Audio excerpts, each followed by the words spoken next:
The night Dara Malone chose to open her front door instead of calling 911, she didn't know she was choosing a new life. She thought she was just choosing not to let someone die on her porch. It was the kind of February that breaks people.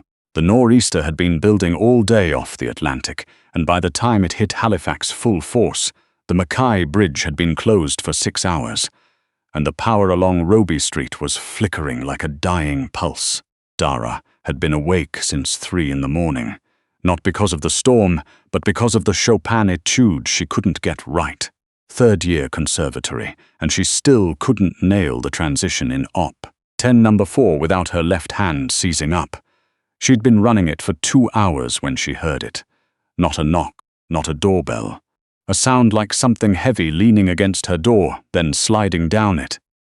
She stood at the top of her stairs for a long moment, cello bow still in her hand, listening to the wind scream off the harbour, told herself it was a branch, a recycling bin. Halifax in February threw everything at you. Then she heard the breath. Ragged, wet, the kind of sound a person makes when breathing has become a project they might not finish. She was down the stairs before she'd made a conscious decision to move. The man on her porch was large and dressed in black. A tactical jacket, dark jeans, boots that cost more than her monthly rent. He was sitting with his back against her door, knees bent, one hand pressed to his left side. When the porch light caught him, she saw his hand was dark with blood. He looked up at her. His eyes were brown, almost black, and even now, bleeding in a blizzard at 3 in the morning, they were absolutely calm. "I need 5 minutes," he said. His accent was something European, faint, sanded down by years somewhere else. "Just 5 minutes out of the cold and I'll be gone." Every reasonable part of Dara Malone said, "Shut the door, call 911, go back upstairs." She stepped back and let him in. His name, he told her eventually, was Lev Dragan. He didn't tell her that right away. First, she had to get him off her floor and onto her couch, which was harder than it sounded because he was at least 6'2" and built like the harbour in winter. Dense, immovable, quietly dangerous. He tried to help her, and then stopped trying because moving made the bleeding worse. She'd done 2 years of nursing school before she transferred to the conservatory, and her hands remembered things her brain sometimes forgot. She found her first aid kit under the bathroom sink, and her mind slipped into a different gear. Pressure, angle, rate of blood loss. The wound was a through and through on his left side, below the ribs, lateral enough that she didn't think it had hit anything vital, but she wasn't a doctor, and it was 3 in the morning in a blizzard. And the nearest ER was the QEI 20 minutes away in weather that had just closed the bridge. "This needs a hospital," she said. "No hospital. You could have internal bleeding. I don't." She looked up at him. "And you know this how?" Something moved behind his eyes that might, on a different face, have been amusement. "I've been shot before." She decided not to respond to that. She packed the wound, applied pressure, wrapped him tight with the rolls of tensor bandage she kept for her wrist when the Chopin got bad. Her hands were steady. That surprised her. It didn't surprise her that she wasn't screaming. Dara had never been a screamer, but the steadiness was something else. She filed it away to think about later. When she finished, she sat back on her heels and looked at him. The blood on her hands was already darkening toward rust. "Who shot you?" she asked. He studied her for a moment. The porch light was still on outside, and it threw a stripe of orange across the floor between them.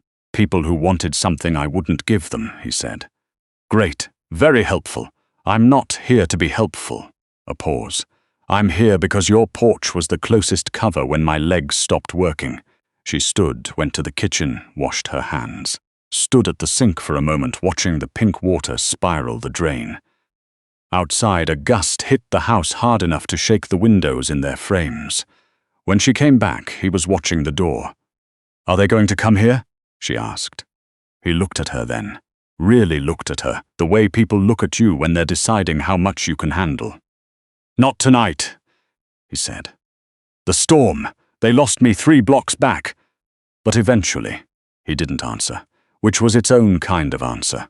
Dara pulled the throw blanket off the armchair and dropped it over his legs. Then she went back upstairs, got the space heater from her bedroom, carried it down and pointed it at him. He watched her do all of this without speaking. "The couch pulls out," she said. "If you need to lie flat, I'm fine. You were unconscious on my porch 40 minutes ago. I wasn't unconscious. I was conserving energy." She looked at him. He looked back. She almost laughed.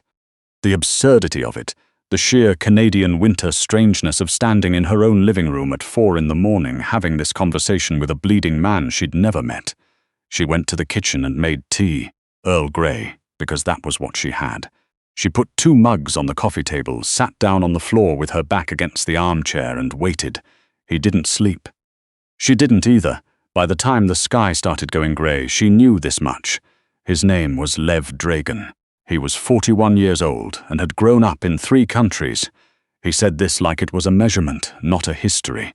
He had been in Halifax for 11 days. He had not been shot in Halifax.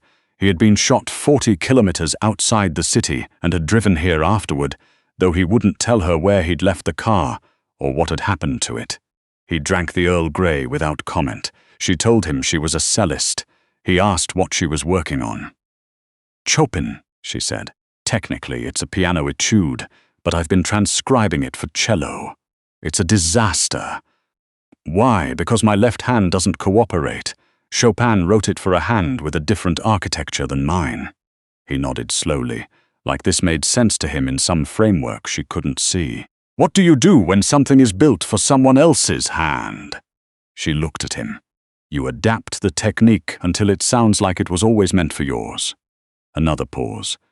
Then, very quietly, yes, she didn't know what he meant by that. She thought about it for a long time after. The storm broke just past 8 in the morning. Halifax emerged from it, white and blinking and transformed, the way the city always looked after a real blizzard. Briefly innocent, every hard edge buried. Dara stood at her front window with her second coffee and watched the snow plows move slowly down Agricola Street. Behind her, Lev was awake and sitting up, unwrapping the bandage to check the wound himself. His face did something controlled and precise when he moved, the way people look when they've learned to keep pain private. "Let me look at it," she said. He let her. The bleeding had slowed to almost nothing. The wound was clean, no sign of infection yet, though that could change. She re-bandaged it without speaking, and he sat still and let her work. And for a few minutes the only sound was the snowplows and her own breathing. "You need antibiotics," she said, "and probably a real doctor. I'll arrange it. By yourself. I have people I can call." She sat back. "Your people," she said. "Are they the same people who—" "Different people. How many kinds of people do you have?" He looked at her, and for the first time she thought she saw something unguarded in it. Not vulnerability, exactly. More like recognition, the way someone looks when they hear a question that gets closer to the truth than they expected. "Too many," he said. Dara finished her coffee, stood up, looked at the window. "You should go before my neighbor, Mrs. Cheerson, gets her walk shoveled," she said. "She watches everything. She once called the police because she thought my cello case was a suspicious package." Something changed in his face. She would think about that later too, the way his expression shifted, almost imperceptibly, like a door that opened a crack and then closed again. "I can't walk out right now," he said. Not an apology. A fact. "Why?" "Because they'll have people watching the street." She set down her coffee mug very carefully on the windowsill, turned to face him. "You said they lost you in the storm. They lost me last night. It's morning now." He looked at her directly. "I'm sorry. I didn't intend to put you in this position. But here we are." Dara looked around her living room, at the cello case open by the stairs, at the sheet music scattered across the piano bench she used as a desk, at the 2 mugs on the coffee table, and the blood-stained tensor bandage rolled up on the floor. At this man on her couch, who had been shot, who had people, who was apologizing to her for something that had already happened and couldn't be undone. "Okay," she said. "Okay? Tell me what I'm actually dealing with. Not 5 minutes, and I'll be gone." The real version. He was quiet for a long time, long enough that she thought he wasn't going to answer. Then he said, "You know what the Dragan Group is?" She didn't. She told him so. "That's probably good," he said. He told her enough. Not everything. She understood, even as he was speaking, that what he was giving her was a curated version, the minimum required for her to understand the shape of her own danger, without knowing things that would make her more dangerous to him. She was almost impressed by the precision of it. The Dragan Group was a private security and intelligence operation with offices in 6 cities and contracts with entities she'd rather not think about. Lev had built it from something that started in Sarajevo 20 years ago with 4 people and a broken satellite phone. He ran it now the way she imagined he ran everything, quietly, completely, several steps ahead of everyone else in the room. Someone inside the organization had been selling intelligence to a competitor network. Lev had found out. Before he could act on what he found, he'd been ambushed outside the city by people who were supposed to be his own, or who had been his own before someone had gotten to them. So someone inside betrayed you, Dara said. Yes, and whoever they sold your information to tried to have you killed. Yes, and now you're on my couch, and now I'm on your couch. She absorbed this. The furnace clicked on. Somewhere outside Mrs. Chishason's snowblower started up. What do they want from you? Dara asked. The people who did this, what were they trying to get? He looked at her. Files, operational records. The identities of people we've placed in certain positions over the past decade. He paused.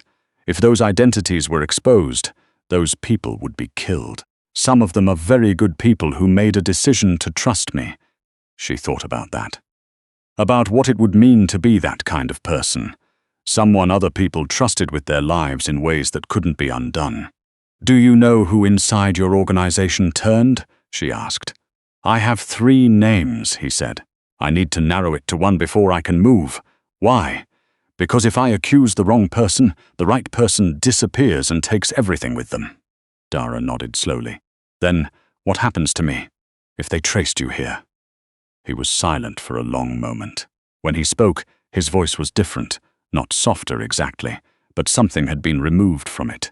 The professional distance. They don't hurt people who aren't involved, but I'm involved now, yes. He looked at the window. I'm sorry for that. You said that already. I mean it twice. They stayed like that. The 2 of them, the storm's aftermath, the particular silence of a Halifax morning after something big has passed through, until just past noon. She made soup from what was in her fridge. Sweet potato, a leek, some stock from the freezer. She brought it to him because he couldn't cross the room without his jaw tightening in that way. That meant he was managing pain at a volume he wouldn't acknowledge. He ate without being asked. She sat on the floor again with her bowl and thought about the etude, and thought about what it meant to adapt a technique until something that was built for someone else's architecture starts to feel like it was always meant for yours. At 12:40, his phone buzzed. He looked at it for a long moment. My people, he said. The good kind or the bad kind. The kind I trust. He looked up at her. They're going to come get me. But first I need to know. Is there a back way out of this building? She told him about the lane behind the terrace, the gate in the back fence, the alley that came out 2 blocks over on Cunard. He listened like he was memorizing a score, nodding once at each piece of information and filing it somewhere permanent. You don't have to do anything, he said. Just stay inside. Don't answer the door if anyone other than your regular contacts comes to it. If anything feels wrong, call. He stopped himself. Do you have someone you trust? Who lives close? My upstairs neighbor. Tomas. He's retired RCMP. Something moved across Lev's face. Good, he said. That's good. He texted something, waited. The phone buzzed back. 15 minutes, he said. Dara stood, carried their bowls to the kitchen, washed them, stood at the sink again. The snow outside had turned to the particular pale blue that Halifax snow turned in afternoon light. And if you didn't know what the morning had been, the street would have looked almost peaceful. She heard him get up from the couch. The careful, controlled movement of it. She turned around and he was standing in the doorway to the kitchen, jacket back on, his color worse than it had been, but his bearing exactly the same. Upright, deliberate, like a man who had decided what his spine was for and was committed to that decision. Dara, he said. It was the first time he'd used her name. She'd told it to him 8 hours ago over tea that had long gone cold, and he'd stored it somewhere and brought it out now like something he'd been deciding whether to spend. She waited. "What happened here? I'm going to make sure it doesn't touch you. You have my word." She looked at him. "Is your word worth something?" A pause. "To everyone who's still alive because of it," he said. Yes, she believed him. She didn't know exactly why, and she thought about that for a long time afterward, about what it means to believe someone not because they've given you proof, but because something in the way they speak tells you that lying would cost them more than it was worth. "Just go out through the front," she said. "Mrs. Shearson will be back inside by now. She doesn't like the cold." He almost smiled. She saw it, the brief betrayal of it at the corner of his mouth, there and gone. He moved past her toward the door. At the threshold he stopped, one hand on the frame. "The etude," he said, without turning around. "Stop trying to play it the way he wrote it. Play it in the key. Your hands already know." Then he opened the door and stepped out into the blue afternoon, and she stood in her kitchen listening to his footsteps go down the porch stairs, across the walk, and then nothing. Just wind off the harbor and the distant sound of the city remembering itself. She didn't hear from him. She didn't expect to. She went back to work the next morning. 2 hours of scales, an hour on the back suites, and then the etude which she sat with differently now. She changed the fingering on the left hand. A small adjustment, the kind that looks wrong on paper but feels right under your palm. And something unlocked. Not perfectly, not all at once, but enough. 3 days later, on a Wednesday afternoon in February, with the sky doing that thing it did in Halifax, where it turned the color of old pewter right before more snow, her phone rang, unknown number. She almost didn't answer. "Mrs. Malone." Lev's voice, calm, unhurried, like no time had passed. "You're alive," she said. "I am." A pause. "I said I would make sure what happened didn't touch you. I've done that." Another pause. "I wanted you to know." She stood at her window, phone against her ear, watching the first flake start to fall again. "Did you find who it was? The one who turned?" "Yes. Was it one of the 3 names?" "It was none of them," he said. "It was a 4th person I hadn't considered because I trusted them too well." She thought about that. "What happens now?" he said. "The Dragan group has some corrections to make." She heard something in the background. Voices, the efficient sound of a space where serious things happen. "And I have a question," she waited. "There's a concert next month," he said. "At the Rebecca Cohn, the Elgar Cello Concerto. I have a seat and no one to sit beside." Dara looked at the snow coming down over Agricola Street and thought about open doors and bloody porches, and a man who had asked her about Chopin at 4 in the morning like it was the most natural thing in the world. "You were shot 6 days ago," she said. "I have very good doctors. That's not a yes. It's not a no either." Outside, the street was going white again, the city softening at its edges the way it always did when the snow came, covering everything over, making the familiar look like somewhere you'd never been before. "I'll think about it," she said, and the thing was she already had.